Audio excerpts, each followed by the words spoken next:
Good evening, everyone. We'd like to call to order the November 14th, 2019 regular meeting of the Kern County Planning Commission.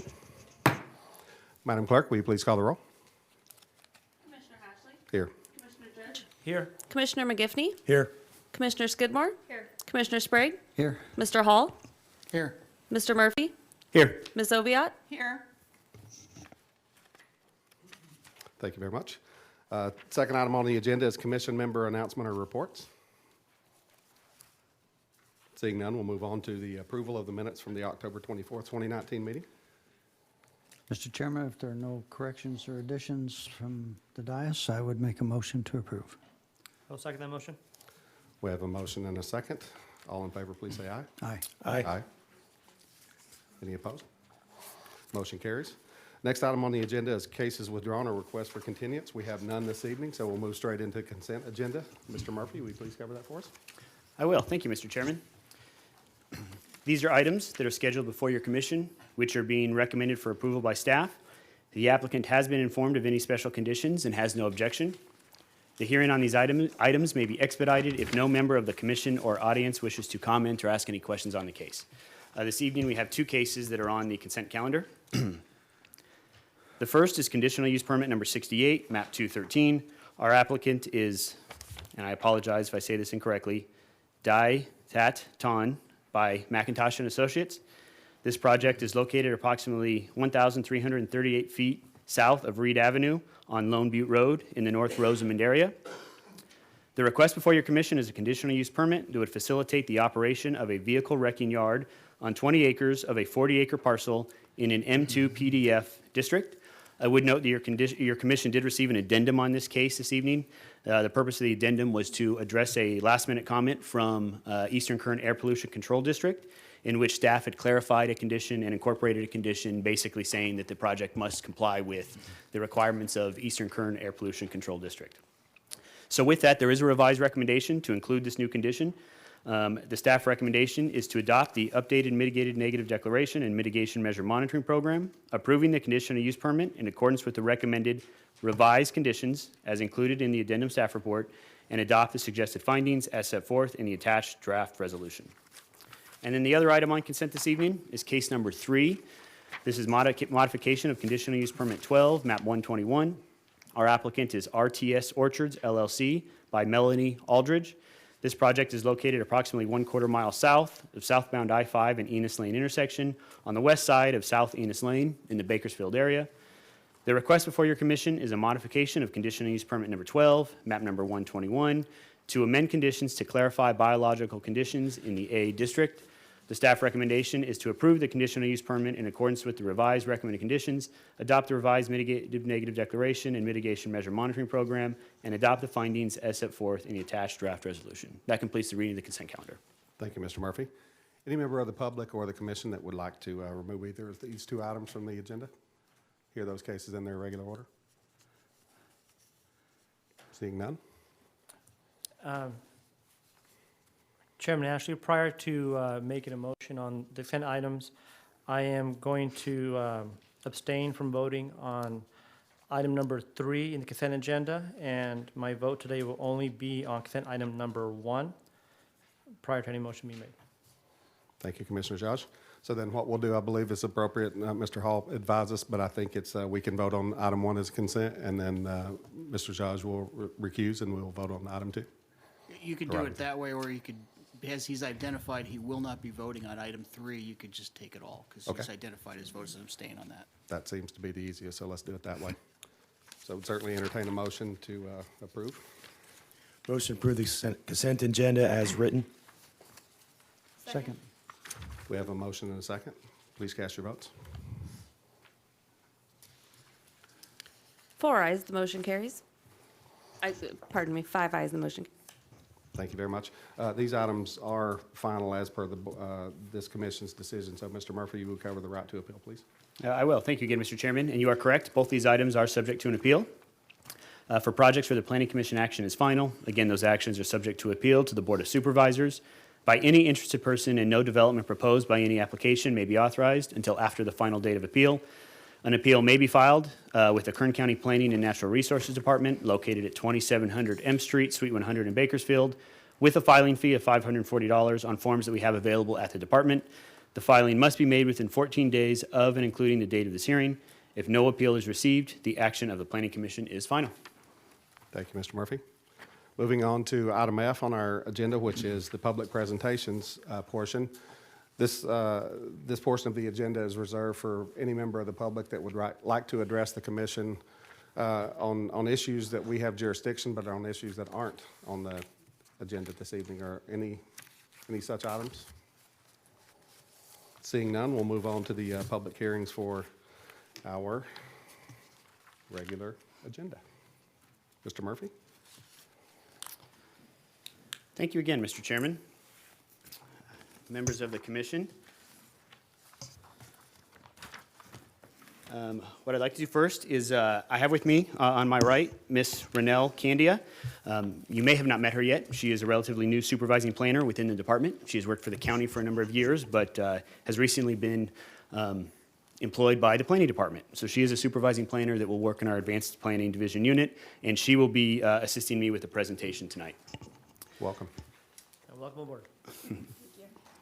So the project is the proposed Grapevine Specific and Community Plan by TEJON Ranch Corps. The item before your commission today is the reconsideration of the Grapevine Specific and Community Plan, again by TEJON Ranch Corps. Included in your consideration is also the supplemental recirculated environmental impact report that has been prepared for the project site.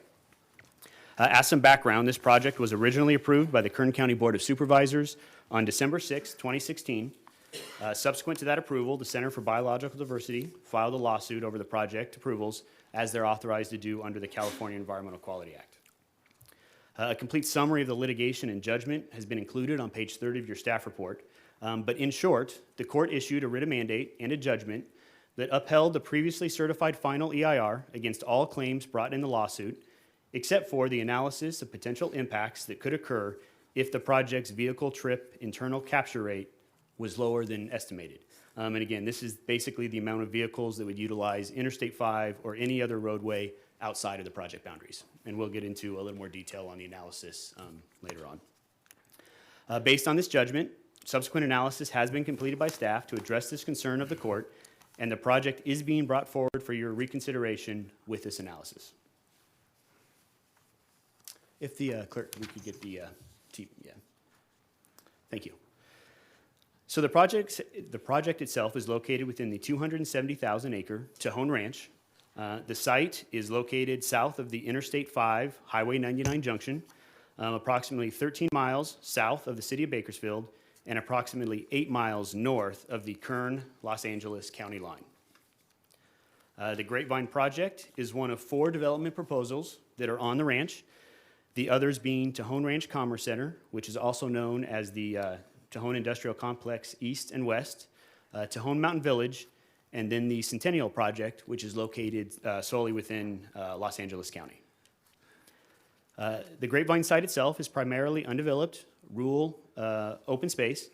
The current and historic uses include irrigated agricultural uses. There's a commercial area at the Grapevine Interchange, which is known as Grapevine Center, cattle grazing, and then oil and gas extraction. Grapevine Creek, Cattle Creek, and Pastoria Creek all traverse the project site. And then as you can see, the California Aqueduct runs along the northern boundary of the contiguous planning area. Approximately 3,761 acres of land within the development area is bounded by an existing Williamson Act land use contract. TEJON Ranch has filed notices of non-renewal to remove these lands from the Williamson Act program. And as we've identified on page 4 of your staff report, 2,686 acres will expire on December 31st of 2023, and then an additional 1,075 acres will expire on December 31st, 2025. At this time, the applicant is not requesting these contracts be canceled.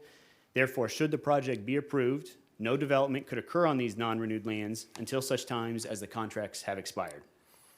This practice has been utilized by the Planning Department and the Board of Supervisors before, and it is implemented by placing the requested land use map code designations and the zone districts in suspense until the contract is expired.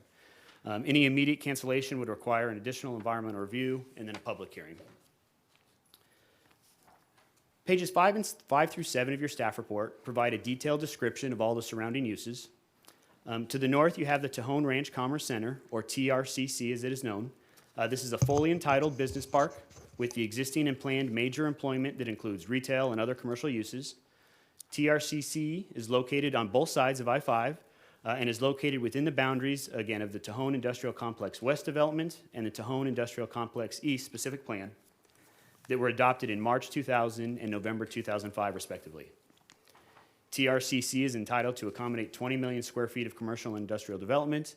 At this time, approximately 5.4 million square feet have currently been built. There are 2 oil fields located north of the project site. These includes the TEJON North oil field and then the Wheeler Ridge oil field. The Tehachapi and the San Emilio mountain foothills and slopes are located directly south, and they are undeveloped. The communities of Lebec and Fraser Park are located approximately 3 and 7 miles away to the south. Again, the adopted TEJON Mountain Village Specific and Community Plan is located approximately 2 miles from the project site. That project was approved by the Board of Supervisors in October of 2009 and would allow for development of up to 3,450 residences and up to 160,000 acre feet of commercial development. To the west, we have the Windwills Preserve Conservation Area that is owned by Wildlands Conservancy and the San Emilio Newtown Specific Plan. Although identified in the general plan, implementation of the San Emilio Specific Plan requires additionally discretionary actions by your commission and the board, and therefore, and before any large-scale development could occur on that site. And to the east, you have the Pastoria Energy Facility, the Griffith Sand and Gravel Mine, and then the Edmonston's pumping plant, again, all located east of the site.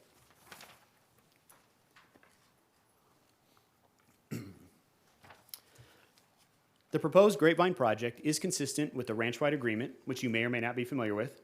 This provides for the permanent preservation of over 90% of TEJON Ranch. So approximately 240,000 acres are preserved as a result of this agreement.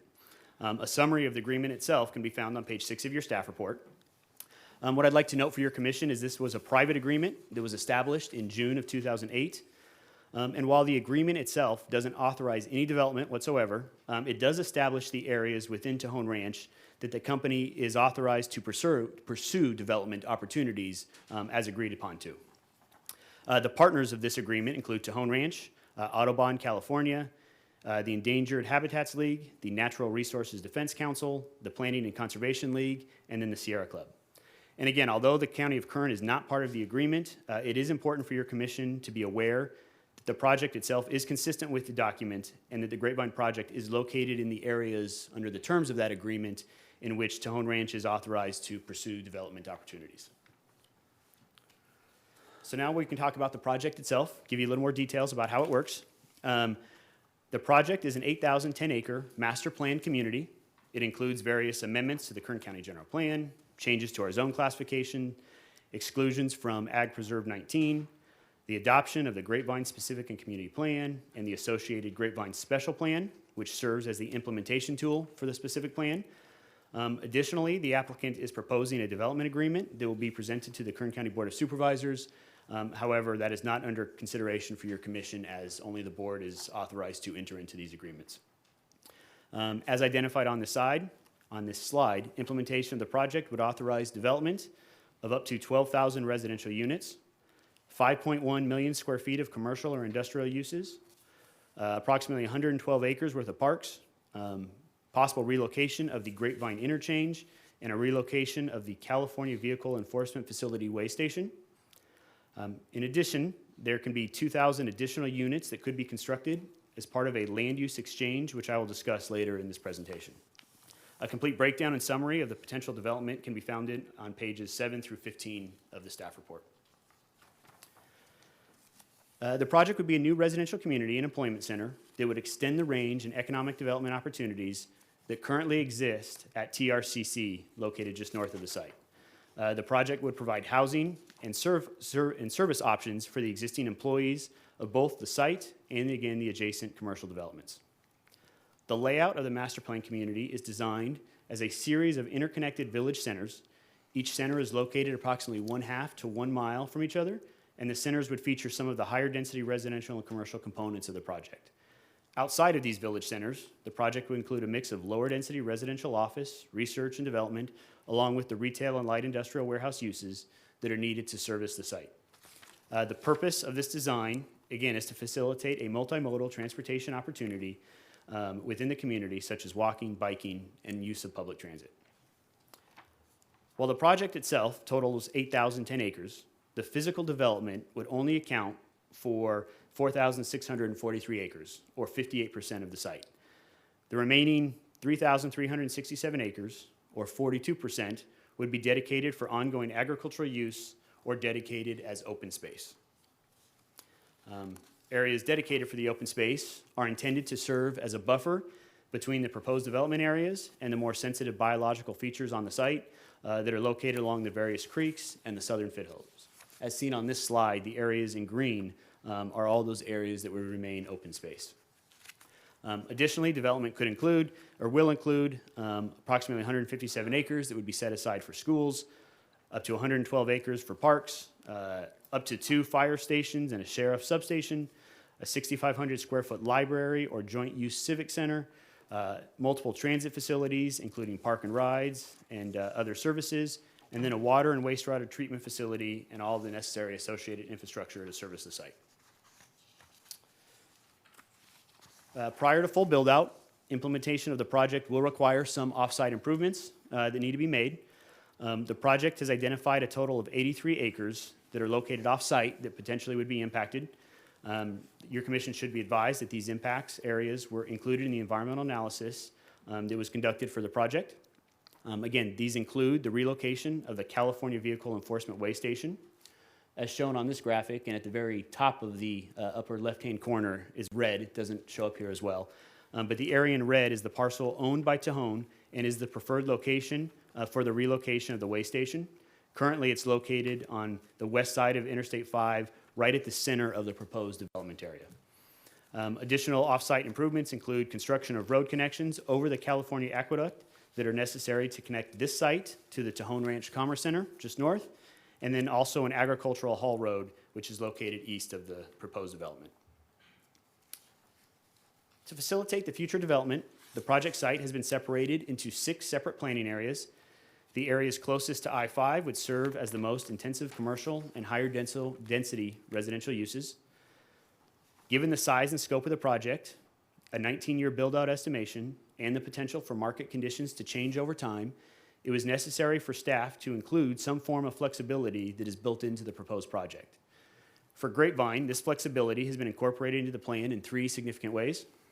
The first is a land use exchange mechanism. The second is the establishment of project development caps. And then the third is adoption of the specific and community plan and special plan, and then the project mitigation and development standards that are before your commission this evening. So what I'd like to do is first talk about the incorporated land use exchange mechanism.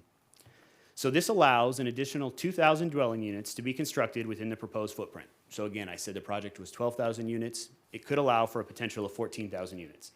However, the additional development is not free. Instead, if the project proponent wishes to build these additional dwelling units, then they must remove from the development potential some of the proposed commercial or industrial square footage that has been allocated for the project site. So page 11 of your staff report identifies the various conversion rates that have been incorporated into the plan. However, basically, any of the reductions are all based on the industry standard vehicle trip equivalency ratios. So if you want to build so many houses, that's so many trips. You take away the equivalent amount of commercial development, and then we come up with a zero change. So we have that land use exchange mechanism that has been built into the plan itself. The second is the project development maximum. So they have been incorporated into the proposed project, and they are all done by plan area, and have been included on as a table that are on page 14 of your staff report. So again, as I identified, each plan area, we have 6 of them within this project, but they have been allocated a specific total for both the total number of residential units and the total square footage of commercial or industrial development that is authorized. These totals represent the maximum allowed development that could occur within each of the 6 planning areas. What is important to note, however, is that the overall development cap of 12,000 units or 5.1 million square feet of commercial or industrial development cannot be exceeded, minus the ability within the land use exchange program. By utilizing this range or plan area maximums, the site-specific development can conform to the various market conditions that may change over the 19-year build-out period. This provision is desirable as a tool to meet our ever-changing need for a growing community and changes in economic conditions and land use planning. And then the third feature of flexibility is the specific plan itself. A specific plan is the tool for the systematic implementation of the general plan. It effectively establishes the link between the implementing policies of the general plan and the individual development proposal in a defined area. So in addition to the adoption of the specific plan, the project proponent is requesting a change in zone classification to SP, or special plan. This zone district is identified in Chapter 19.52 of the Kern County Zoning Ordinance, and the projects that have this SP zone district are required to prepare and adopt an accompanying site development plan for implementation purposes. In the case of Grapevine, the site development plan has been identified as the Grapevine Special Plan, which must be adopted by ordinance. Your commission should be advised that the existing commercial development that is located at the Grapevine interchange is within the proposed project boundaries and will conform to the specific and special plan over time as development on site is realized and the community-wide infrastructure improvements have been constructed. So as part of the plan itself, 5 primary classification districts have been created for the site. These districts are unique to the Grapevine project and authorizes types of development that are not necessarily included within the county's adopted standard zone districts that your commission is familiar with. So as outlined on this slide, the applicant is proposing a village mixed-use district with authorizing the most density and is intended for the village center areas within the plan. They are proposing a mixed-use district, which gradually decreases the densities from the village center areas and creates various neighborhoods and commercial service areas. They are proposing an industrial district, which is limited to areas 6A through 6E of the plan, and they are located north of the aqueduct. These uses are the most intrusive to residential communities, and they have specifically been separated from the other development proposals on site. The project includes an exclusive agricultural district in the areas where agricultural farming would continue. And then we've created, or the applicant is proposing, an open area district. And this is the area where the most restrictive zoning and only trails and community-wide uses are authorized. Within your staff report is attachment number 1. This attachment includes it includes a permitted use chart that details any and all of the permitted uses that are authorized within each of the 5 districts I identified above. The special plan also outlines various typical roadway and infrastructure design standards that are proposed to be utilized throughout the site.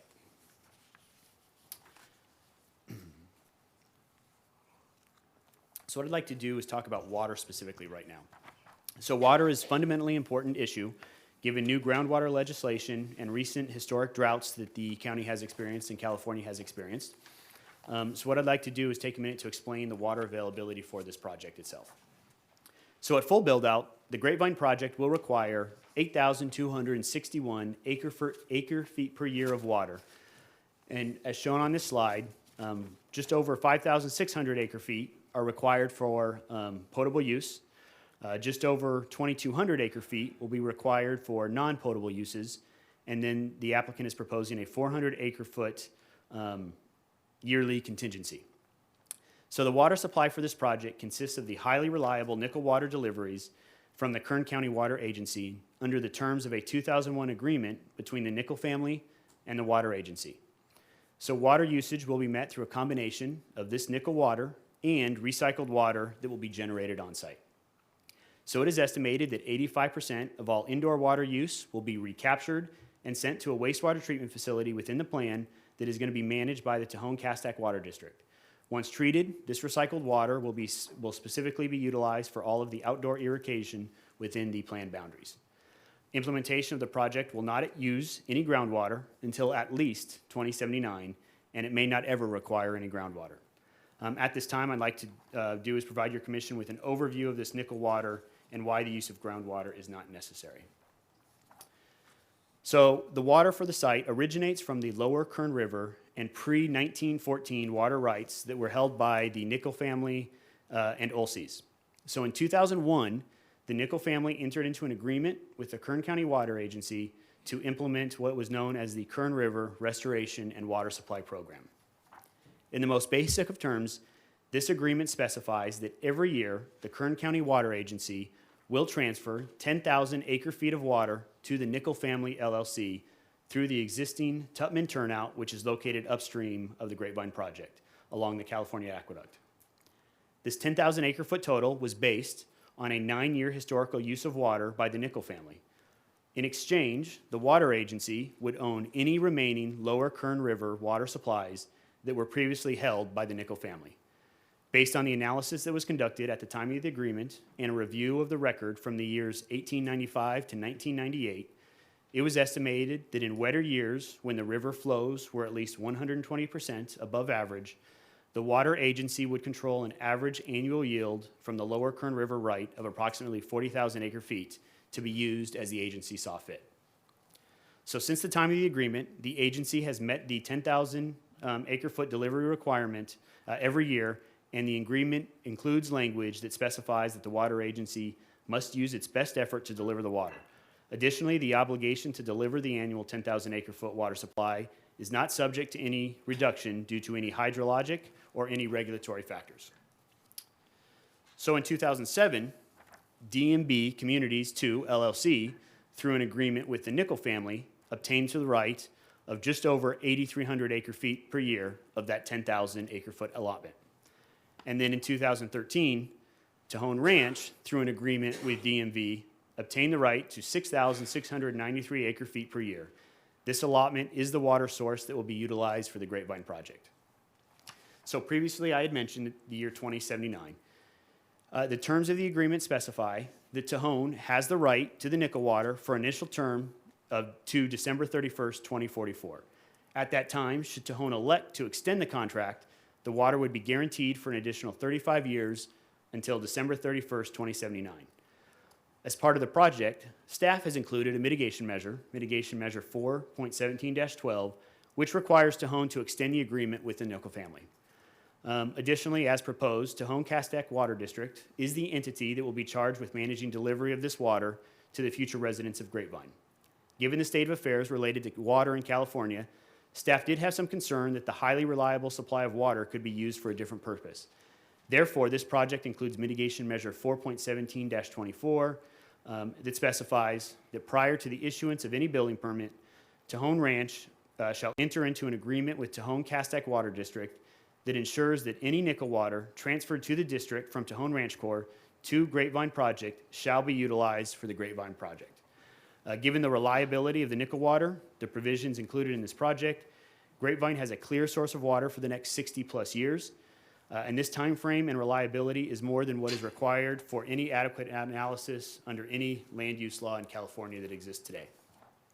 After 2079, TEJON has the option of either negotiating with the Nickel family for a potential extension of this water supply, or they can utilize other existing water rights held by the ranch, or they can go through an appropriate level CEQA evaluation and land use approval process that would authorize the use of groundwater at the site.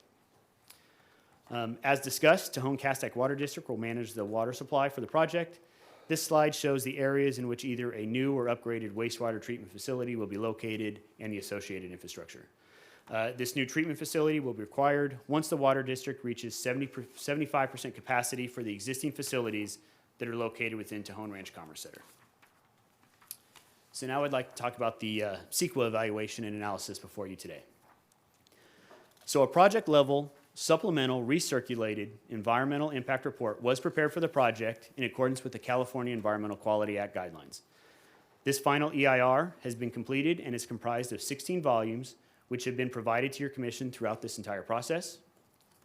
The SR EIR process was initiated with the circulation of a notice of preparation in April of 2019. On August 29th, 2019, staff distributed the draft supplemental recirculated EIR for public review and circulation. The circulation of the document was for a 45-day public review period. And while the document included the previous environmental analysis, only those chapters that required revisions based on the subsequent analysis were recirculated. This was due to the fact that the judgment issued by the court, it stated specifically that the county is not required to start the EIR process anew and needed to only correct the deficiencies in the EIR that the court has identified before considering recertification of the document. So during the public review period, staff received 16 written comment letters from 14 different individuals. As required by CEQA Section 15088 of the CEQA guidelines, staff has prepared the appropriate responses to all of the comments that were provided to those commenters, and in which they received those on October 30th of 2019. Any additional comments that staff received after preparation of this response to comments document have been included in the staff report or provided to your commission this evening through the handouts that we provided. The final SR-EIR includes 149 mitigation measures designed to reduce the identified impacts. A copy of that monitoring program is attached to your staff report as Exhibit C. As I previously mentioned, the sole purpose for recirculation of this previously certified environmental document, as directed by the court, was to include an additional evaluation of the potential impacts that could occur from a lower internal capture rate than what was previously evaluated in the 2016 analysis. So to perform this evaluation, it was determined that a variety of scenarios needed to be developed for modeling that could show what would happen if the projected mix of residential, commercial, and industrial development did not build out as it was proposed or as it was estimated to occur. So as part of this analysis, a total of 22 development scenarios were identified, and that ranged everything from no residential housing at all to no commercial or industrial development that would occur on site. Based on that evaluation, it was determined that 5 scenarios needed further analysis and modeling, and that those scenarios would result in more off-site vehicle miles traveled than what was originally considered in the previous project approvals. So a summary of the 5 build-out scenarios can be found on page 33 and 34 of your staff report specifically. But in general, the project is anticipating having a 59.8 internal capture rate for all AM peak hour trips, and then a 64.2 internal capture rate for PM peak hour trips. So based on the updated analysis and the 5 development scenarios, the proposed mitigation measures have been revised and now require 3 internalization traffic report updates that need to be done prior to the issuance of the 5,000th, 75,000th, or the 10,000th residential building permit. So during these project checkpoints, I like to refer to them, if the internal capture rate is not tracking with what is anticipated in the build-out scenario, the project proponent shall either implement 1, additional transportation demand management strategies; 2, they need to provide for additional fair share funding for impacts to the state or freeway facilities that have been determined to be impacted by Caltrans; or 3, a combination of both. All these improvements were identified and addressed in the subsequent traffic analysis and must be either approved by Caltrans or the Kern County Planning Public Works Department. A complete summary table, which discusses the significant and unavoidable impacts, has been included for your commission's review as part of your staff report beginning on page 34. As I discussed earlier, 149 mitigation measures were identified to reduce the impacts as feasible. The mitigation measures require 1-to-1 mitigation for any loss of agricultural lands, provisions to hold the Williamson Act contracts in suspense pending non-renewal, complete offsets of all ROG, NOx, and particulate matter air emissions through implementation of a developer mitigation contract with the San Joaquin Valley Air Pollution Control District that could result in up to $127 million being provided to the district to reduce these emissions within the valley. Substantial conservation offsets that will result in over 7,280 acres of land being formally protected. Reduction of greenhouse gas impacts through project design and a reduction of 29% below business as usual emissions, which includes a provision that 50% of all electricity needed for the project will be produced on site. There are also provisions that would provide for all necessary public service facilities, including fire equipment, the 6,500 square foot library or civic joint use facility, an endowment payment of nearly $2.3 million for the maintenance of the roadways within the site, and then also a traffic mitigation agreement with Caltrans that would mitigate the project's contribution to I-5 cumulative impacts along with State 138. Implementation of the project does include significant unavoidable impacts, which are shown on pages 34 through 40 of your staff report. Should your commission decide to approve the project, staff has incorporated the appropriate 15091 findings of fact, the appropriate 15093 statement of overriding considerations to your staff report as exhibits A and B respectively. Page 50 of your staff report outline the various public benefits that would be realized if this project were approved. which include property tax revenue annually of approximately $24 million at build-out, with an additional $4.9 million of revenue for the fire fund, an estimated over 56,000 direct and indirect construction jobs over the project build-out period. The project also estimates just under 10,000 permanent jobs in the retail, light industrial, and warehouse areas, along with the community college and hotel service industry that would be located within the area. $93 million in school building and permit fees for the construction of new and enhancement of existing school services to the community. The enhancement of public access and recreation opportunities for parks, schools, playing fields, hiking, biking, and open space and nature viewing to the public in general. Contribution to the regional housing needs for all income levels, including a diversity of housing types to accommodate moderate, low, and very low income levels.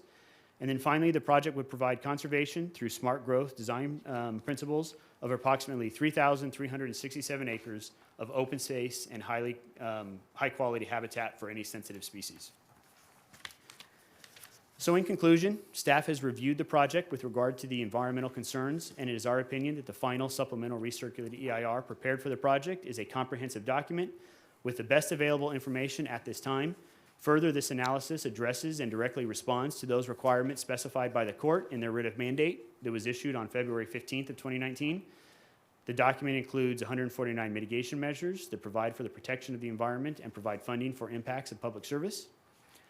Regarding the Kern County General Plan, as proposed, the Grapevine Specific and Community Plan is a master plan community of residential and commercial uses with open space, recreation, trails, schools, parks, and includes all 7 of the mandatory elements of a general plan.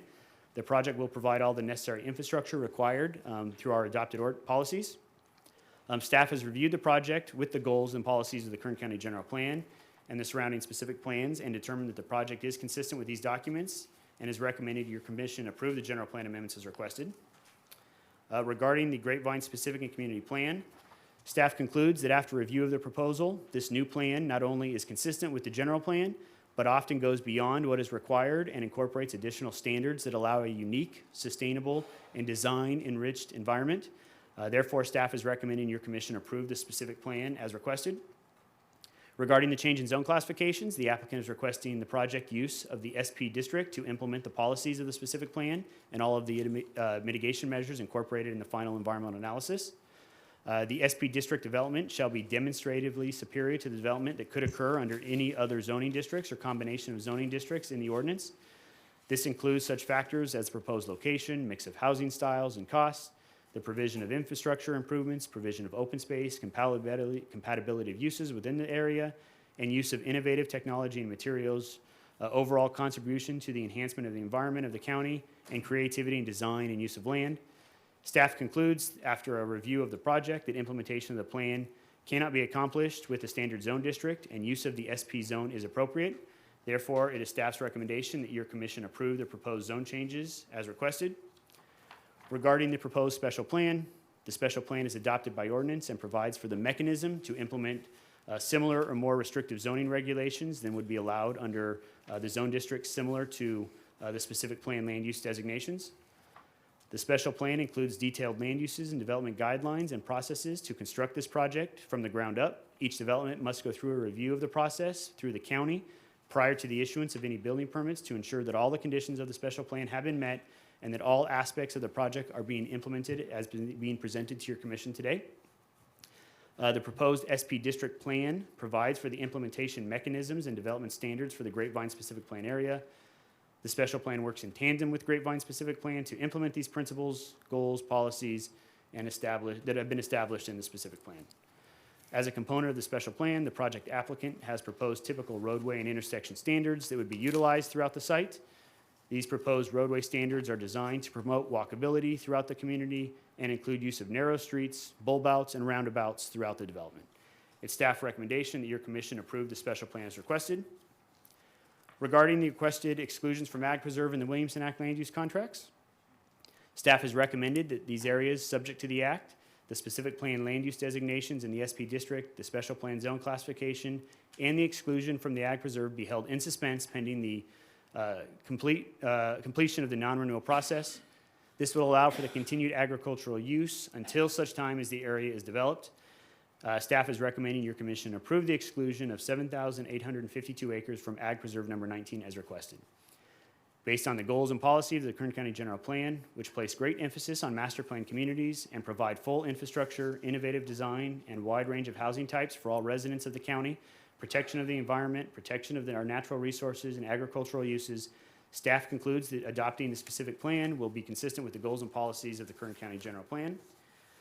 Therefore, the recommendation before your commission today is to advise your commission to recommend the Board of Supervisors to certify the supplemental recirculated environmental impact report, adopt the section 15091 findings of fact and section 15093 statements of overriding considerations, adopt the mitigation measure monitoring program, adopt the Grapevine specific and community plan as recommended by staff with parcels subject to Williamson Act contracts, non-renewal notices not to become effective until the contracts terminate, approve the amendments to the land use, open space, and conservation element of the Kern County General Plan as recommended by staff, approve the rescission of the Grapevine Commercial Map Code 4.3 area, approve the amendments to the circulation element of the Kern County General Plan as recommended by staff, approve the zone change to SP District as requested with the parcels subject to Williamson Act contract non-renewal notices not to become effective until the contracts terminate, adopt the proposed Grapevine Special Plan as recommended by staff, approve the exclusion from the boundaries of Ag Preserve 19 as requested with the parcels subject to Williamson Act land use contract non-renewal notices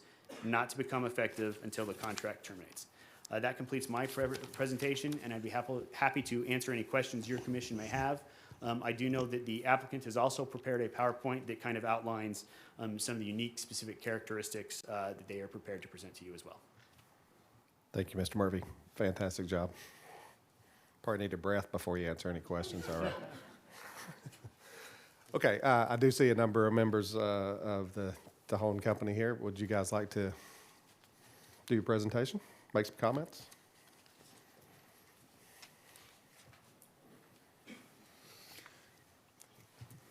Good evening, Mr. Chairman, members of the Planning Commission, and thank you to Craig for that wonderful presentation. And Ms. Ronell will be flipping slides for me. And I first want to say thank you all for your time.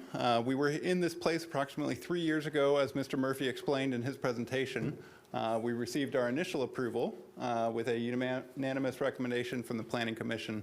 And we hope that tonight's presentation gives the Commission the security and comfort to approve this project again. And I want to make sure that we're clear in saying this project is the same great project it was 3 years ago. We have included some of the same wonderful provisions to provide for housing and opportunity in this area of the county, and I'll share with you more now about that. Ms. Candia? Mr. Abbott, can I have you state your name and Oh, spell your sorry. last name for the record? Derek Sorry, Abbott, sorry, TEJON didn't ask Ranch you. Company. Okay, so the Grapevine vision, which I'll explain a little bit more about tonight, was founded around 7 key principles, and those range a wide variety of subjects. We'll focus in on a few of them specifically, but some of those are employment, agriculture, and prosperity for the county. Next slide. Grapevine will be based in TEJON Ranch's commitment to preservation. You heard about that from Mr. Murphy. I won't belabor it too much, but this project is set in the ranch-wide agreement conservation of 90%, 240,000 acres of the ranch. Our intent for this community really came out of the opportunities that we are seeing at TEJON Ranch Commerce Center, the 4,000 jobs that exist there today, and the opportunity to continue to grow that employment base by housing adjacent to, giving people the opportunity to live nearby, and create a pathway to different economic opportunities for those people and for the employment base at the Commerce Center. So we hope to make this a catalyst for our region's growth. At the end of the day, Grapevine will be a community that provides housing opportunities, incorporates agricultural heritage of our region and of our company, raises the bar in Kern County for sustainability, emphasizes the quality of life that can be an opportunity for Kern County residents, and supports the economic diversification of Kern County. All of this will build out over a 20-year life cycle of the project and then continue to operate into perpetuity in, we believe, a wonderful sense of the word. Go ahead. TEJON Ranch is 270,000 acres. Next slide. In 2008, as Mr. Murphy explained, an agreement was reached where TEJON Ranch voluntarily entered into a contractual commitment to conserve 90% of its ranch. So 240,000 acres of open space And in that agreement, various environmental groups agreed that that was such a priority, and those lands were by far the most valuable lands on the ranch, and therefore agreed to limit themselves from litigating or opposing any of the projects proposed on the ranch. Next slide. Grapevine, as you can see, is on the San Joaquin Valley side, adjacent to TEJON Ranch Commerce Center. The other projects on the ranch for information are TEJON Mountain Village and Centennial. Next slide. TEJON Ranch Commerce Center, as we serves as this incredible economic platform for prosperity. We've got 5 million square feet there out of a total build out of approximately 20 million, a variety of highway, retail, and commercial uses, as well as industrial. And TEJON Ranch Commerce Center itself is a project that took an incredible asset that Kern County had available, the intersection of I-5 and 99. All these vehicles, 100,000 a day, that are essentially traveling through Kern County without experiencing Kern County, without contributing to Kern County's economic base, and created a place where we could leverage that opportunity to create more opportunity for the county and for our region. TEJON Ranch Commerce Center will be that foundation on which Grapevine builds to continue the growth at TEJON Ranch Commerce Center and evolve this area into a complete community. Next slide. So looking into Grapevine, next slide. Grapevine's plan has 6 village centers phased over this 20-year period. There are a total of 8,010 acres of development, about 4,500 of development within that, and then 3,500 of open space. Next slide. Grapevine plans for a variety of densities in housing type and commercial opportunities, recognizing that we have an existing employment base and a future employment base that's going to want a different set of housing opportunities than may exist today. This is a concept for what a future planning area may look like most in Planning Area 6, which is immediately adjacent to the TEJON Ranch Commerce Center. Next slide.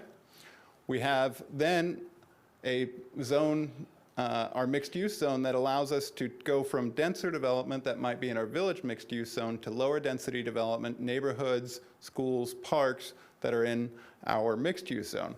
There's a concept of a neighborhood park. That zone then flexes to the next lower density zone, which is mixed use, and adjacent to that would be our exclusive agriculture and our open area districts. This is a concept showing some of that residential housing adjacent to what may be agriculture or the foothills in the distance in the project. Next slide.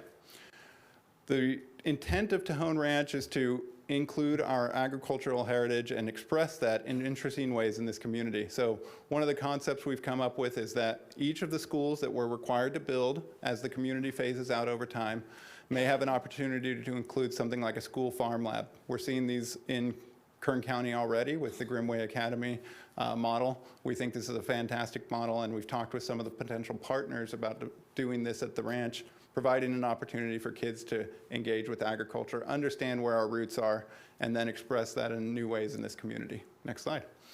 In addition, Grapevine's founded around a concept of multimodal transportation.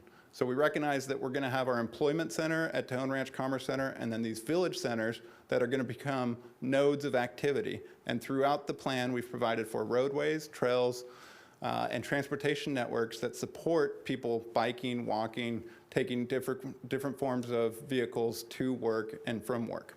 And then also connect to recreational opportunities on the ranch or on Grapevine's open space itself into the foothill trails. Next slide. Here's another concept of what that may look like with one of our arroyos and a multi-use trail. Next slide. At the end of the day, we're hoping to create organic, walkable neighborhoods that allow us to reduce our single occupancy vehicle trips, reduce air emissions, and contribute to better health and better air quality in the valley. Next slide. All of this will come with the opportunity to access the foothill trails and the TEJON Ranch open space over time. Next slide. We've got a commitment to develop schools and parks. We're looking at opportunities to do that in an interesting way. Joint use schools and parks are some of the opportunities we've talked about with our school partners, where we can take an open space that's typically fenced off during the evening, like a community school playground, and make that available as a community park and share joint use management of that with the school district. Next slide. So then we'll have a creative set of parks at the end of the day. There's 112 acres required by the specific plan, and those will be phased in. There's 4 acres required for, I believe it's every 500 units in the specific plan. Next slide. One of the key questions that's come up in the project's life cycle has been the water. Mr. Murphy did a fantastic and very detailed job of explaining the agreements associated with our water supply. I'd say from a larger perspective, Tejon Ranch's heritage is in farming, and farmers have to know how to use water responsibly and have to identify water sources. And so we've got a long history of doing that. At the Commerce Center specifically, we are the largest development using recycled water for irrigation in the county. We were first to that, and we will continue to grow that. We've got a xeriscaping program at the outlets that shows how beautiful this landscaping can be in a Kern County context and how smart it can be given the pace of the state's water regulations. We do view water as an asset, of course, and we want to be appropriately caring for that asset over time. And so we'll continue to do that at Grapevine. Next slide. So lastly, we believe there's incredible benefits, not just for those living in this community, but to the county itself. We believe Mr. Murphy did a good job of explaining those earlier, but housing opportunities, a variety for everyone there, jobs, and then revenue to the county. Grapevine will pay its own way. With that, last slide. With that, I close, and I ask for your questions, and I'm staying prepared to answer any of them, but again, want to support what the planning staff and planning director have done here. They've done an incredible job. I want to thank them and express our appreciation. Thank you all for serving, and we look forward to your questions and then request your approval and recommendation. Thank you. Thank you, Mr. Abbott.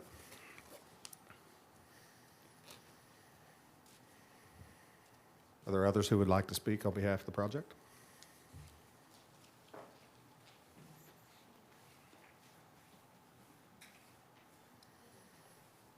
Please state your name and spell your last name for the record, please, if you don't mind, sir. Yes, sir. My name is Ron Labrucherie, Labrucherie.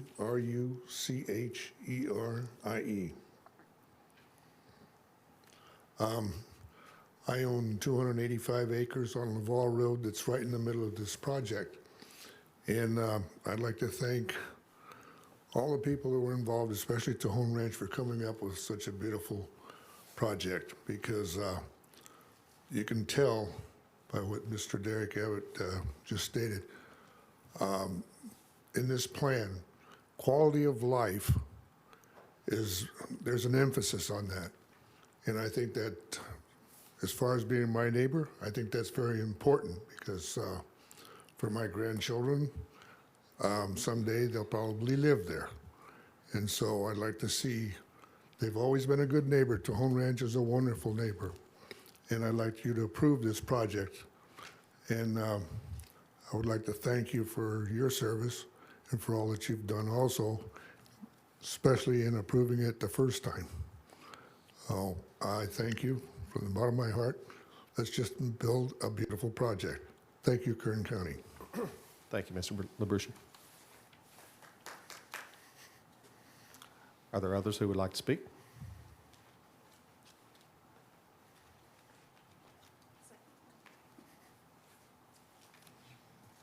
Please state your name and spell your last name for the record, please. My name is John Spalding, S-P-A-U-L-D-I-N-G. Mr. Chairman, members of the Planning Commission, my name is John Spalding, of course, and I am representing the Kern, Inyo, and Mono Counties Building and Construction Trades Council, representing over 6,000 construction men and women. We have supported this project since it's been introduced. We supported it the first time around, and we are supporting it again, continuing. It will provide an opportunity for thousands of construction jobs. It's a vision that will enhance all of the development by Tejon Ranch to this point. It provides employment for thousands of Kern County residents. We are asking that you support staff's recommendation and approve this project. Thank you. Thank you, Mr. Spalding. Good evening. My name is Yinka Glover. I'm an attorney at an organization called Leadership Council for Justice and Accountability. We have an office here in Bakersfield, and we work with residents in the city of Bakersfield, but also unincorporated areas of the county. I had some concerns that I wanted to address regarding the Grapevine specific plan. And I also wanted to say that I do check the agendas for the Planning Commission, and so it's very nice to put faces to the names that I see on the document. So nice to meet you all. So as I mentioned, we work with residents from unincorporated and incorporated areas, and one of the issues that we have brought to the attention of the county previously is that the county is still under review by HCD, so Housing and Community Development, for their 4th and 5th cycle rezone obligations. In a letter dated November 16th, 2017, Kern County wrote to HCD requesting that HCD consider the Grapevine specific plan development to incorporate accommodating for the portion of the required unaccommodated regional housing needs allocation, or RHNA. HCD had indicated concerns that the Grapevine specific plan, because of their village mixed use density range, which is from 6 to about 72 units, doesn't provide much clarity as far as how many units will actually be built through the project. The new primary classification of VMU is too wide of a range to really address the growing RHNA numbers that our county has. I do want to remind the county that there is a responsibility to rezone for the 4th and the 5th cycle.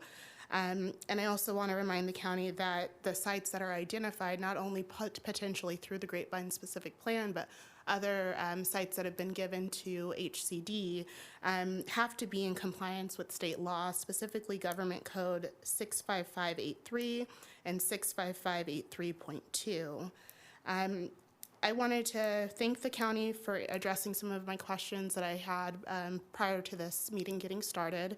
But just 2 questions that still remain is how does the county plan to meet its 4th and 5th cycle obligations, as well as how many units can reasonably be estimated to meet the 4th and 5th cycle rezone obligations, given that the density ranges from 6 to 72.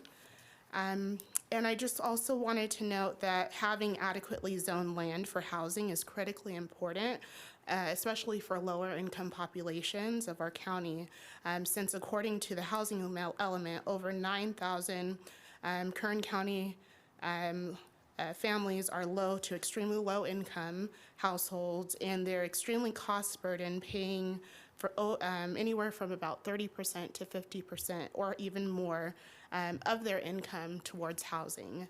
So that completes my comments. But again, I did have those outstanding questions that hopefully the Planning Commission or staff can seek to address. Thank you. Thank you, Ms. Glover. Mr. Murphy, is it appropriate to have you address Ms. Glover's questions? Mr. Chairman, I can do that now, or I can wait until all the comments are done and then provide a response, but I am prepared to answer some of those questions. Okay. If it's okay with you, Ms. Glover, we'll wait until we have the comments. Please state your name and spell your last name for the record. Chair Ashley and commission members, Dave Domahowski, representing the Home Builders Association of Kern County. I think this project deserves the county's support. TEJON has done a commendable job of master planning, and the applicant and county staff have, I think, responded adequately to all the environmental issues raised so far. I did want to comment just very briefly on the importance of workforce housing, which this project addresses. I think workforce housing is the key to Kern County's economic future, and I'm glad the previous speaker raised the issue of state involvement in housing, because since 2010, state regulations have added $30,000 per unit in new construction costs, which have a tremendous impact on the ability of lower income and working families to achieve sort of the California dream. Thank you for your consideration and urge your support of the project. Thank you, Mr. Demahowski. Are there others who would like to speak? Please state your name and spell your last name for the record. Jay Patel, Patel. Good evening. I represent the 4 hotels that are out there at the TEJON Commerce Center, including one at the Grapevine, and have worked with TEJON Ranch for many years. And they've been a great partner, and I am in support of this development. Have approximately 70 employees out there out of the thousands, and they probably all share the same issue of commuting either from Arvin or Bakersfield. And they would love to live out there. So please approve this. Thanks. Thank you, Mr. Patel.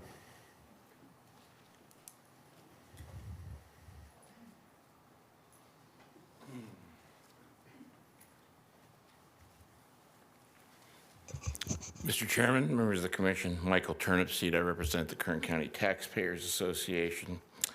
Quickly, I'd like to make 2 comments. First of all, the idea of joint use by local government agencies, the school grounds being used for recreation and other activities, I think are a great thing. Multi-use for facilities like the library are an excellent plan, like the Clovis models done in Fresno for years.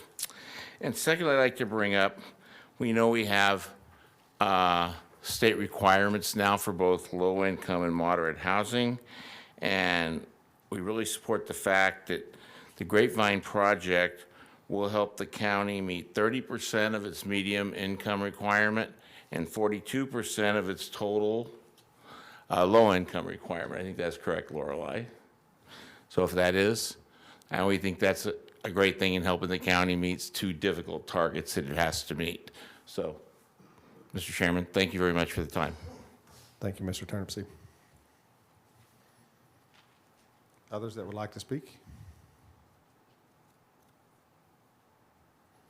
Okay, hearing none, we'll close the public hearing portion and go back to Mr. Murphy for clarification on Ms. Glover's question. Sure. Thank you, Mr. Chairman.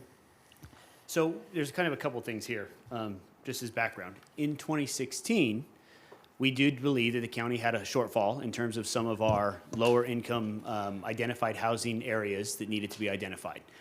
Back in 2016, it was our intent to utilize some of the project approvals associated with the Grapevine project to help meet that need.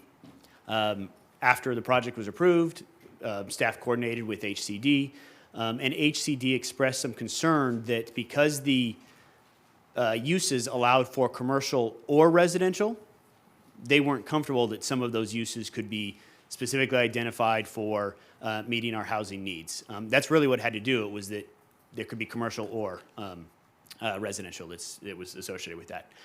Since that time, though, staff has identified and worked with HCD and identified any of those shortfalls and provided evidence and documentation to HCD, indicated that we have met those unmet needs. So the only I would disagree with Ms. Glover's statement that we are under review. It's been approximately 2 years since I have provided all of the information to HCD, and they have not told me that what we have provided was inappropriate or did not meet those housing cycles. Regarding the future, we did change, and as part of this project, to potentially address some of the concerns from HCD, a specific overlay was added to portions of the project site that actually eliminated the ability to have commercial development on that particular area. So we help to further guarantee that some of the areas within the development will be utilized for multifamily only. So, in general, I believe that we have discussed and addressed the issue in terms of our 4th and 5th cycles. There is a potential that this project moving forward will help meet future needs. It would be our intent to provide this information to HCD, and hopefully they do concur. But again, in response to the comment specifically, staff's position that we have met that previous unmet need, and that this project itself is not going towards meeting anything previously, but could potentially account for future needs that we need in terms of housing. And, the project in and of itself, just its design, its location, everything about it really helps to address that ability to have more multifamily units that are at a more affordable cost to all residents of our community. So staff is looking at this as one of the best potential development scenarios to help meet this this desired density that would be accounted for. So that would be the only thing that would offer to commission is that approval of this project is not necessary towards any requirement that we meet any previously identified fourth and fifth cycles. That was the case in 2016. That is not the case in 2019. Thank you, Mr. Murphy. Now we'll open it up to the commission for their questions or comments. Mr. Chairman, Sure. Commissioner McGivney? I'd just like to ask the Tone Ranch, excuse me, is there an plan or a possibility that this region will become incorporated, a new city, or is always going to be wholly within Kern County? Mr. Abbott, if you could help us with that one. Sure. Derek Abbott, Town Ranch. Through the chair to Mr. McGivney, the question was, as I understand it, would this area be an incorporated city in the future, or would it be Kern County? And our perspective at this time, and always, is we're Kern County strong. This is unincorporated Kern County. So. Thank you. Mm-hmm. Thank you, Mr. Abbott. Might call you back. Commissioner Josh? Thank you, Commissioner Ashley there. I just wanted to just make a few comments prior to any voting going on tonight. This project I know has been in this process for many years. I just would like to say that to take on such a grand master plan development and that could create such new futures for thousands of not only jobs, businesses, but people's homes in their future, and bring that to Kern County, personally, I believe is a great feat. And the vision to see this project from just open land to an entire new city, or part of Kern County, is extraordinary. And just the ability to see this come to fruition and to see this project bring so many future jobs and long-term income to people that are much needed in Kern County, I think is an excellent thing to see. And also for commuters and employees in the area, one of the biggest things I've seen in my years of doing business is that employees struggle to drive 10 miles, 15 miles away to their job, and the ability to be able to have closer homes and places to live, to minimize that commute, to help minimize loss of income, to travel costs, I think is something that was well thought out in this project. Thank you. Thank you, Commissioner Josh. Mr. Sprague? Thank you, Mr. Chairman. First, I want to say that I've followed this project since the beginning, way back when, and when the board approved the first go-around on it. I think that TEJON has proposed a superb project here. One of the best I've seen in my over 50-year history in dealing in real estate development. I'm so proud of our staff for preparing this document the way they did. It's very understanding, very simple to read, and lays forth all the facts of the project. I've had discussion over the years with TEJON, with the staff, with property owners in the area. It seems like everyone is in support of this project. I think we've covered all the bases here, and I think approving this tonight, and I do support it, would be that it becomes a very economical project for the county. It employs and brings a lot of jobs to the area of Kern County. It improves the Grapevine area immensely, and it saves on air and gas and other items the way it's planned out. I think they did a great job of putting together their water planning and water scenarios and recharge and reuse of water on their ag lands. They are a good neighbor, as been testified here tonight. And so I just want to say, I think it's one of the great things that Kern County is doing and has done in working with TEJON and putting this together and making it a viable project that is going to be praised by many, many people around the world. So with that, thank you, Mr. Chairman. Thank you, Commissioner Sprague. Commissioner Skidmore? I spent an entire semester of my graduate program, and this is the prime example of what sustainable master planning is supposed to be. And so I'm excited to see the project move forward. It's innovative, it's necessary to address California's housing crisis, and TEJON Ranch is a good partner for the entire county, not just the Grapevine community that they're going to create. So I look forward to voting in support of the project. Thank you, Commissioner Skidmore. So I'll echo some of the same comments of my fellow commissioners. It's just a fantastic job overall. Not often that you have an opportunity as to look and plan a community like this. It's a set of pretty unique circumstances. The two major highways running north-south in California, culminating right there in the development. I mean, it's a great opportunity, and you guys have done, quite frankly, nothing less than we would have expected as TEJON Ranch. A fantastic job by the staff, as always. So I too am looking to vote yes for this project. It's great. Thank you, guys.